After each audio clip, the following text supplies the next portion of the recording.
As of March 2026, only 77 ships transited the Strait of Hormuz in the first 2 weeks of the month. In the same 2 weeks last year, 1,229. That is a 94% collapse in traffic. Over 1,000 cargo vessels are anchored outside right now, waiting. This is not a future scenario, this is today.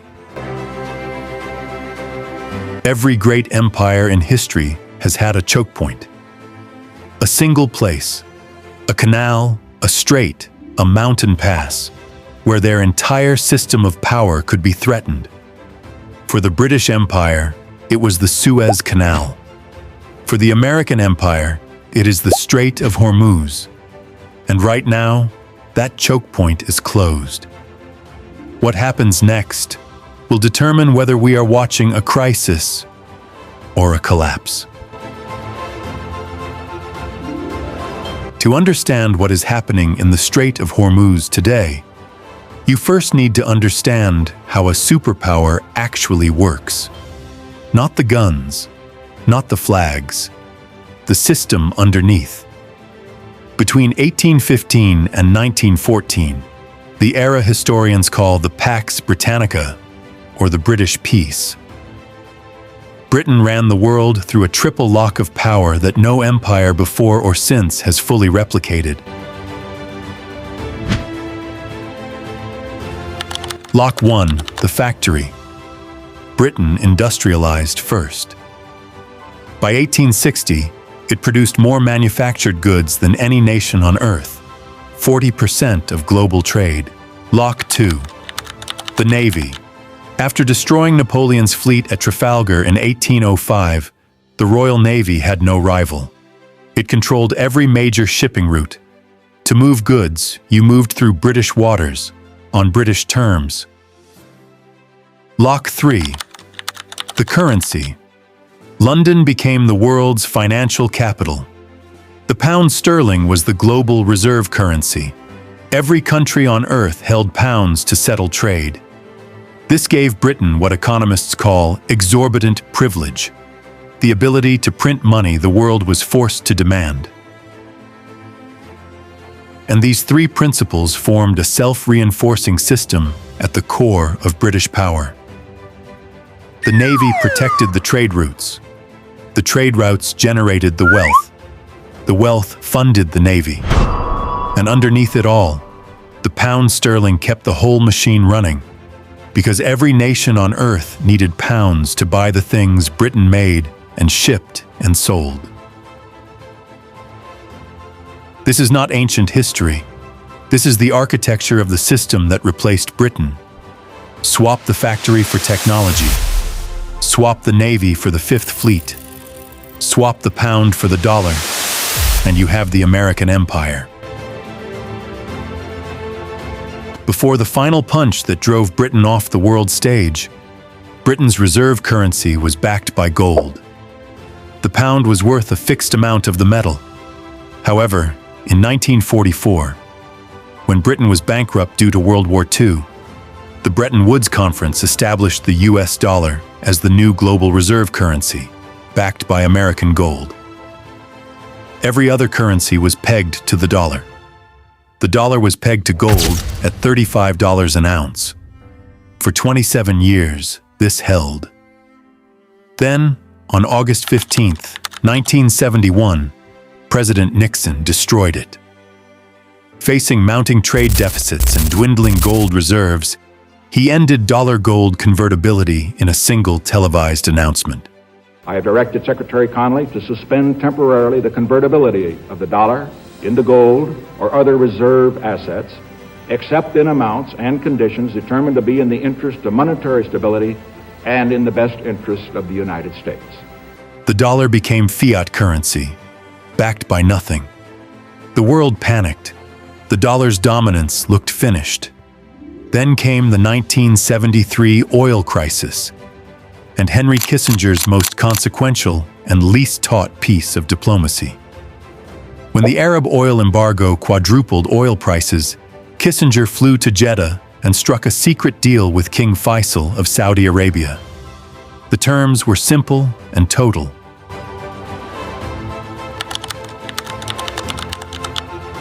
Saudi Arabia agreed to 1. Price all oil sales exclusively in US dollars. 2. Invest its surplus oil revenues, its petrodollars, back into US Treasury bonds. In return, the United States agreed to 1. Provide full military protection to the Saudi royal family and its oil fields. 2. Supply advanced weapon systems. By 1975, all OPEC members had joined the arrangement. The dollar, backed by nothing, was now backed by oil. Every nation on earth that needed oil had to first buy dollars.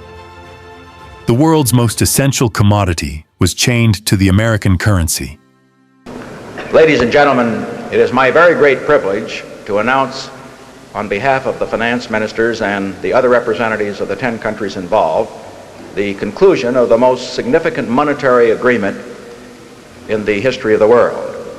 What made the petrodollar system so quietly extraordinary, almost unsettling in its elegance, was not just its design, but what it revealed about power itself. Of course, it wasn't something new. It was a reinvention. A modern echo of an older empire's playbook, reshaped in the image of a rising one. Just as we pointed out earlier, it recreated Britain's triple lock in American form. Instead of the Royal Navy controlling sea lanes, the U.S. Fifth Fleet protected Gulf oil. Instead of the pound sterling, the dollar was now the mandatory currency for the world's most critical commodity. But the true genius, the part that feels almost human in its cunning, was what happened next. Because instead of petrodollars sitting idle in Saudi bank accounts, they were recycled into U.S. Treasury bonds, financing American government spending, including the very military that protected the arrangement. So the money didn't just circulate, it came home. For 50 years, this arrangement not only supported American power, it softened its edges. It made the impossible feel routine. It allowed the United States to run massive deficits without consequences, to fight expensive wars on borrowed money, to print dollars the world was forced to absorb. The petrodollar wasn't just a financial arrangement. It was the mechanism of the American empire, as essential to U.S. dominance as the gold standard was to Britain's. Britain's empire ran on gold-backed pounds and the Royal Navy. America's empire runs on oil-backed dollars and the Fifth Fleet. Same architecture, bigger scale, and the same fatal vulnerability. The entire system depends on one choke point staying open. Now, don't get me wrong here. There's something profoundly human in that dynamic. Not just strategy, but belief, trust, dependence. A shared illusion, perhaps, that the system would always hold. And like all systems built by human hands, however brilliant, it carries within it the quiet question most people are too delusional to ask. What happens when belief begins to fade?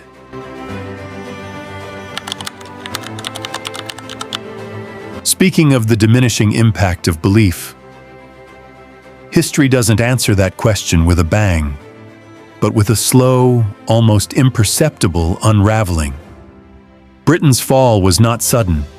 It was a compounding of 5 forces across 40 years. We have covered these in detail in the companion analysis document. Here we run them fast, as mirrors, because the modern audience needs to feel the speed of the parallel, not just understand it intellectually.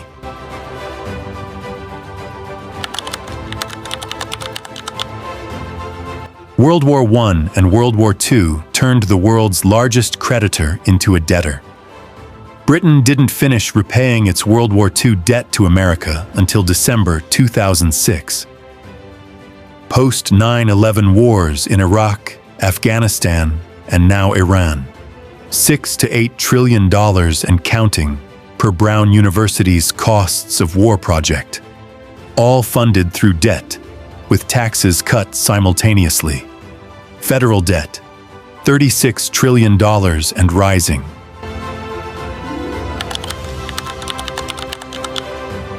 After 1945, the US and USSR dwarfed Britain's scale. Britain became a second-tier actor in a two-superpower world. China's GDP at purchasing power parity now rivals America's. China is the top trading partner for over 120 countries.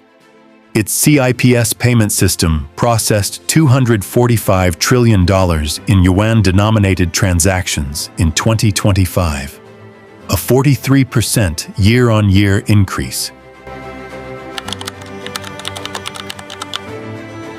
Germany and the US overtook British industrial output by the late 1800s, and Britain's aging Victorian factories couldn't compete.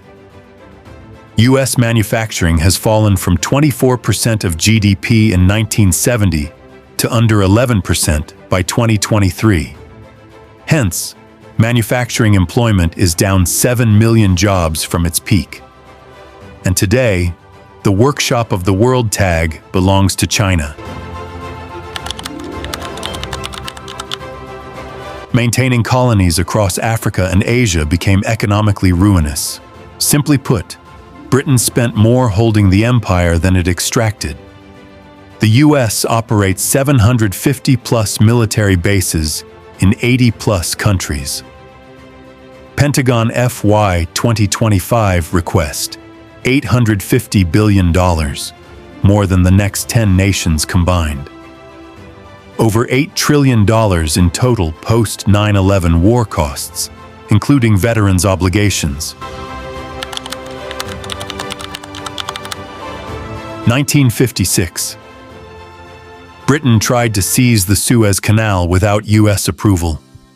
Washington threatened to collapse the pound. Britain retreated in days. The world understood. Britain could no longer act independently. February 28, 2026. US-Israeli strikes on Iran triggered Strait of Hormuz closure. 94% traffic collapse. Brent crude above $100. European LNG up 60%. China routed Iranian oil through yuan-settled shadow fleet. The world is watching whether the US can actually keep the global oil artery open, or whether the petrodollar guarantee is hollow. In 1956, America used Britain's financial vulnerability to end its empire. As it is the manifest right of any of these nations to take such decisions and actions, it is likewise our right, if our judgment so dictates, where we do not accept the use of force as a wise or proper instrument for the settlement of international disputes. In 2026, China is building the infrastructure to use America's financial vulnerability to do the same. The phone call from Washington that ended the British Empire is being assembled in Beijing, one yuan oil transaction at a time.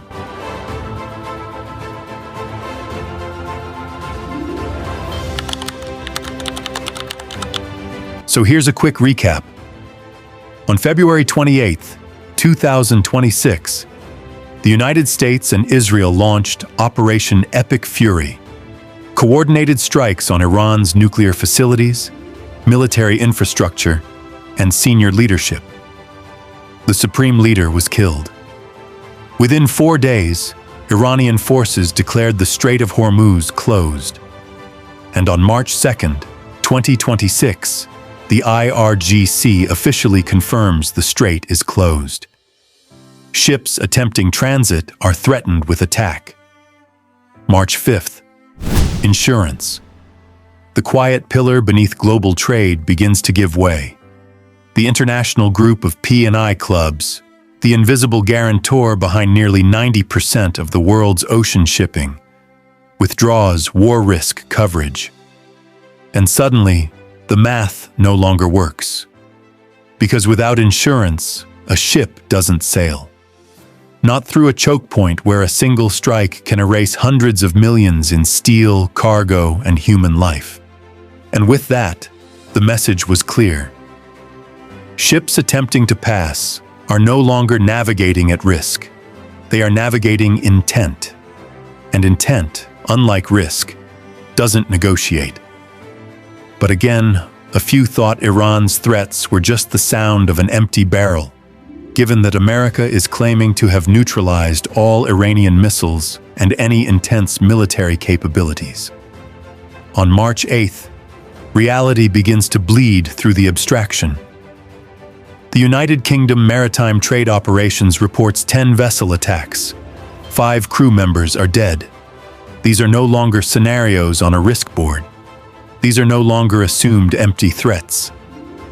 If vessels want to pass through the strait, they need to know that our Revolutionary Guard and the army will set their ships on fire. March 10th, U.S. military intelligence confirms Iran has begun planting naval mines. March 13th, Iran approves passage of Turkish, Indian, and Saudi ships on a selective basis. Condition reported: UN-settled transactions guaranteed passage. Dollar-settled ships threatened. However, to be precise, let us clarify what a 94% collapse in Strait traffic actually means for the global economy. Oil. Brent crude surged from $65 pre-war to $126 per barrel peak, settled near $103 as of March 15th. The IEA released 400 million barrels from emergency reserves, covering only 20 days of normal Hormuz flow. Natural gas. European LNG prices up 63%. Asian LNG up 54%.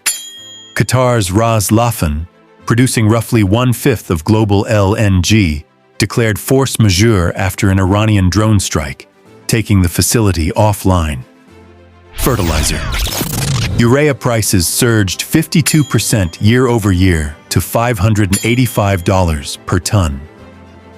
1/3 of the global fertilizer trade transits the strait. New Orleans hub prices, $475 per ton to $680 per ton. Spring planting season in the U.S. Midwest is now under threat. Food. Soybean oil and wheat hit multi-year highs. Sugar, rubber, electronics components, pharmaceuticals, all routed through the strait. Shipping. Maersk and Hapag-Lloyd, 2 of the world's largest container carriers, suspended all Middle East routes. But here is the element that transforms this from a military crisis into a potential civilizational pivot. The most important number in the Strait of Hormuz story right now is not the oil price. It is this. Since February 28, 2026, 11.7 million barrels of Iranian crude have moved from Iranian ports to Chinese refineries. None through the dollar-based international shipping system. All settled outside the US dollar through China's CIPS payment system and yuan-denominated transactions, via a shadow fleet operating under no Western insurance. Iran's effective policy. If you pay in yuan, your passage is guaranteed. If you pay in dollars, you are a target. For the first time in 50 years of petrodollar history, a major oil producer is using a military choke point to price oil in a competing currency, and the US military cannot currently stop it. Iran's real weapon is not the missile, it is geography. The Strait of Hormuz, just 21 miles wide at its narrowest, sits pressed against the Iranian coastline on multiple sides. It is less a passage and more a controlled corridor. Iran doesn't need to close it to break the system. It only needs to make the rules of passage uncertain. And uncertainty in energy markets is almost as damaging as an actual blockade. Uncertainty costs Chinese yuan and not the usual United States dollar. Since 2023, America's answer to every question about its economic decline has been two words: artificial intelligence. The AI investment boom has been the counter-argument to every deindustrialization statistic, every debt figure, every de-dollarization headline. If Britain had the Industrial Revolution and America can lead the AI revolution, perhaps the comparison breaks down here. Perhaps this time is different. But let us examine that argument with the same rigor we have applied to everything else and see what we have.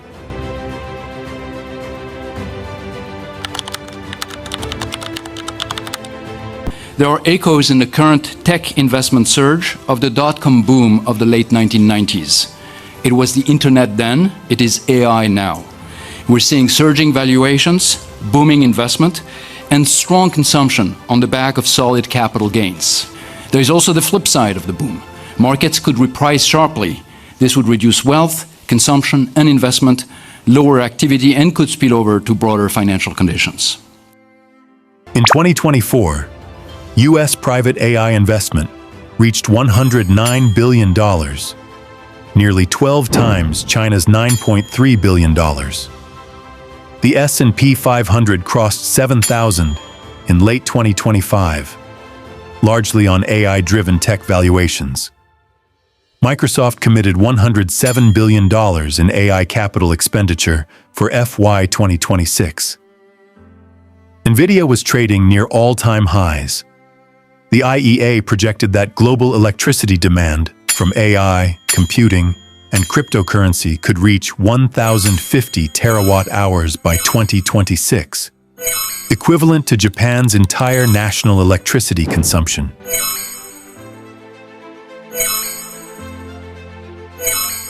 But here is the connection that almost nobody in the AI investment community was pricing in before February 28, 2026.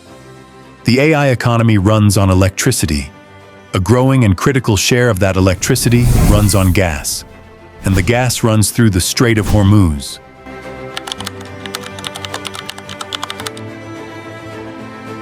European LNG prices up 63%, Asian LNG up 54%. AI data centers running on gas-fired power will see energy cost increases materialize with a 4 to 8 week lag in April and May 2026. The IEA estimates AI electricity demand at 1,050 terawatt-hours by 2026. Running that demand on a grid where gas prices have risen 60% is arithmetically catastrophic for operating margins. Helium, Qatar's Ras Laffan, the source of roughly 25% of global helium supply, was struck by Iranian drones and declared force majeure. Helium is irreplaceable in semiconductor manufacturing. Phil Kornbluth, president of Kornbluth Helium Consulting. It is getting hard to imagine. The industry is not facing a minimum 2 to 3 month helium shutdown and a 4 to 6 month recovery. 2. Aluminum. The Middle East provides 21% of global aluminum supply. Aluminum is the primary material in server chassis, cooling systems, and data center rack infrastructure. Gulf aluminum smelters are LNG dependent. 3. Bromine. A key chemical in chip fabrication, heavily sourced from Gulf producers. South Korea's Kospi fell 12% in a single day, its largest single-day drop since the 2008 financial crisis. Samsung and SK Hynix, which manufacture more than half the world's DRAM and NAND memory, lost a combined $200 billion in market value. Taiwan's TAIEX fell 4.4%. TSMC alone is 45% of the index.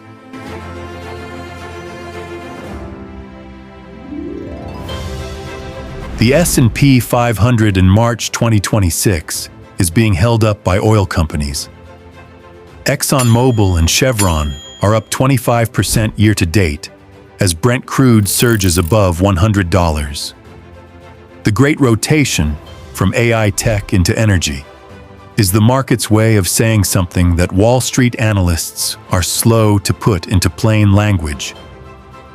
To put it simply, the 21st century's most advanced industry has a 20th century infrastructure dependency it never accounted for. In other words, the argument that AI makes America immune to the British Empire parallel has a structural flaw. The AI economy's critical supply chain, helium, aluminum, LNG for power, and bromine for chip chemistry, runs through the same geography that Britain tried to control in 1956, that America tried to dominate in the 1970s, and that Iran just closed in 2026. The most advanced technology on Earth runs on inputs that are choked by a 21-mile waterway surrounded on three sides by a country America just bombed.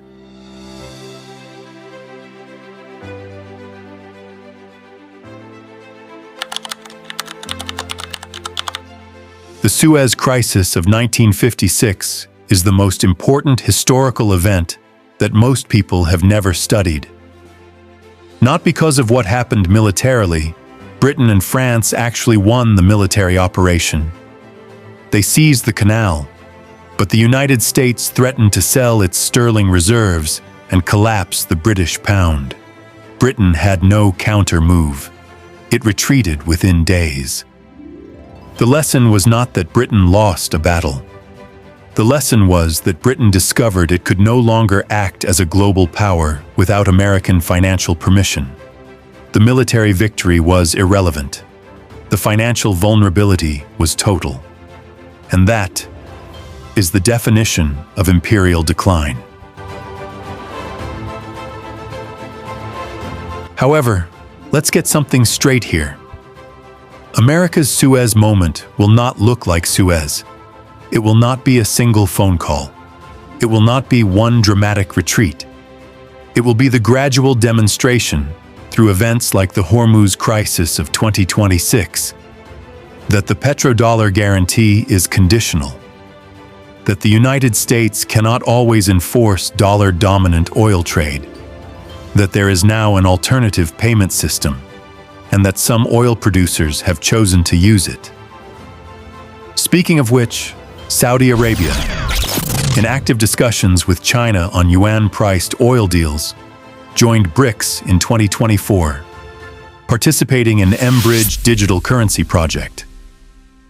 Xi Jinping's formal plans were published in February 2026 in the CPC flagship journal to make the renminbi a global reserve currency.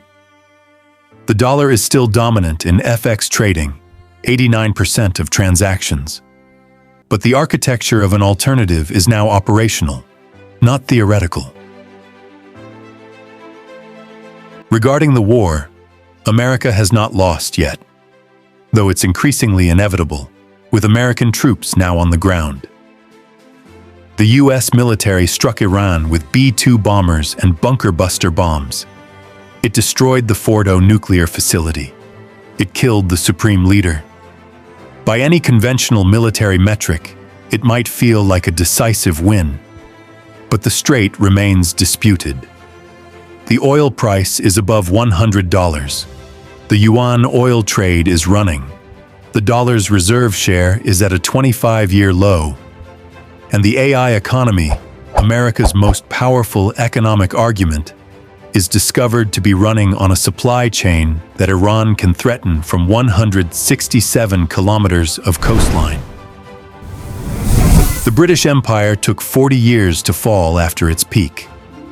The process was not dramatic.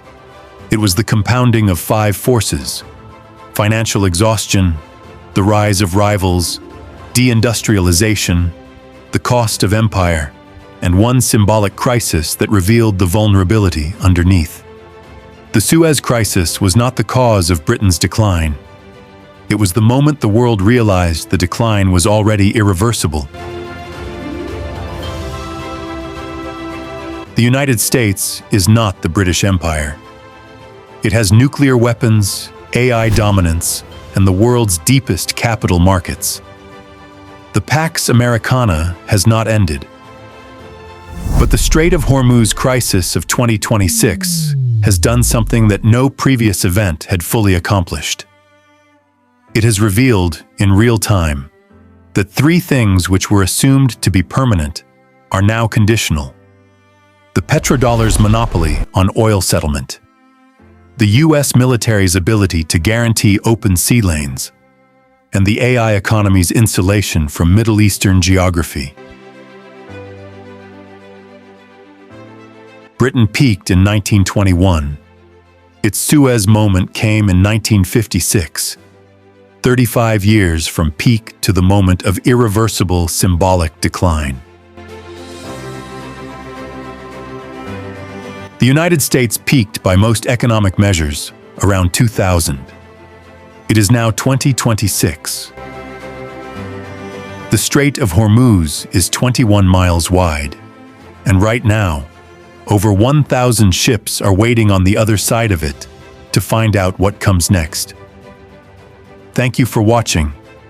I hope this connects something for you. Share it and share your thoughts in the comment section.